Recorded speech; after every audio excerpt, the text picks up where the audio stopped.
17 জন CPIM party অফিসে পরিকল্পিতভাবে হামলা করেছে বিজেপি। একই দিনে মুন্সিবাড়ি এলাকায় বাম কর্মী মোশাররফ হোসেনের বাড়িতে হামলা, লুটপাট, ছিনতাই করা হয়েছে নগদ টাকা সহ স্বর্ণালংকার। এমনকি মোশাররফ হোসেনের স্ত্রীকে ধর্ষণ করার হুমকিও দিয়েছেন বিজেপি কর্মীরা। মন্ডল অফিস থেকে অস্ত্রশস্ত্র নিয়ে মন্ডল সভাপতি তপন দাস ও জিতেন সাহার নেতৃত্বে এই দিনের পরিকল্পিত হামলা। সিপিআইএম পার্টি অফিসে পাকিস্তানের পক্ষে কোন রকম স্লোগান দেয়নি। যদি কোনো ভিডিও ফুটেজ, এমনকি কোনো প্রমাণ যদি দিতে পারবেন বিজেপি কর্মীরা, তাহলে রাজনীতি ছেড়ে দেবেন। শুক্রবার বিকেলে বিশালগড় সিপিআইএম মহকুমা কার্যালয়ে আয়োজিত সাংবাদিক সম্মেলনে এমনটাই অভিযোগ করলেন প্রাক্তন মন্ত্রী ভানুলাল সাহা, সিপিআইএম বিশালগড় মহকুমা কমিটির সম্পাদক পার্থ প্রতীক মজুমদার। তারা আরও অভিযোগ করেন, মন্ডল অফিসে বসে বিধায়ক এই সম্পূর্ণ ঘটনাটি সংঘটিত করেছেন। সিপিআইএম পার্টি অফিসে ওই দিনের হামলার অভিযোগে 34 জন বিজেপি কর্মীর বিরুদ্ধে বিশালগড় থানায় মামলা করেন প্রাক্তন মন্ত্রী ভানুলাল সাহা।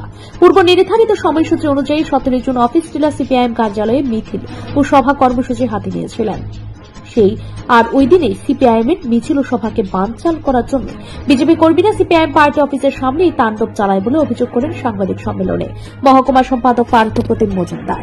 রাজ্যের মুখ্যমন্ত্রী প্রফেসর ডক্টর মানিক সাহার উদ্দেশ্যে ওনারা জানান, রাজ্যের বিরোধী দল সিপিআইএম পাকিস্তানের বিরুদ্ধে ব্যবস্থা গ্রহণের জন্য সর্বপ্রথম দ্রুত সমর্থন জানিয়েছিলেন।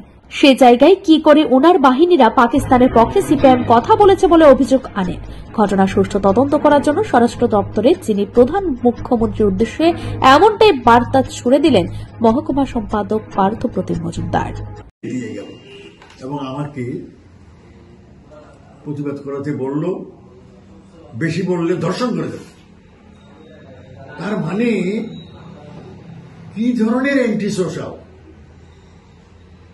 এখানে গিয়েছিল, এবং এটা পরিকল্পিতভাবে শুধু সিপিআইএম নয়, আরএসএস পরিচালিত বিজেপির মুসলিম বিরোধী যে মানসিকতা আছে তার একটা চূড়ান্ত নিদর্শন এই বাড়িটাতে করেছে।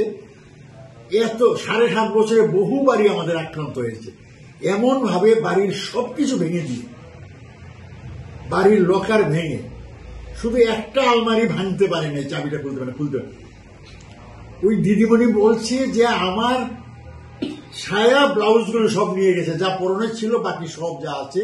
আমার চোখের সামনে ছেলের বিয়ে ঠিক হয়েছে, তার জন্য আমার ভাবি বউয়ের জন্য যে শাড়িগুলো কিনেছি, আমার ছেলেকে রিং সেরিমনিতে মেয়ের বাড়ি থেকে যে সমস্ত পোশাক দিয়েছে, জুতা সহ সমস্ত লুট করে নিয়ে গেছে।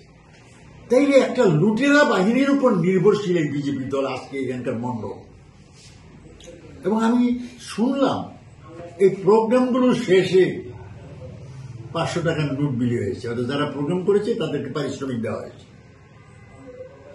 এগুলো যদি সত্যি হয় যা শুনেছি, তাহলে মারাত্মক ব্যাপার। একদিকে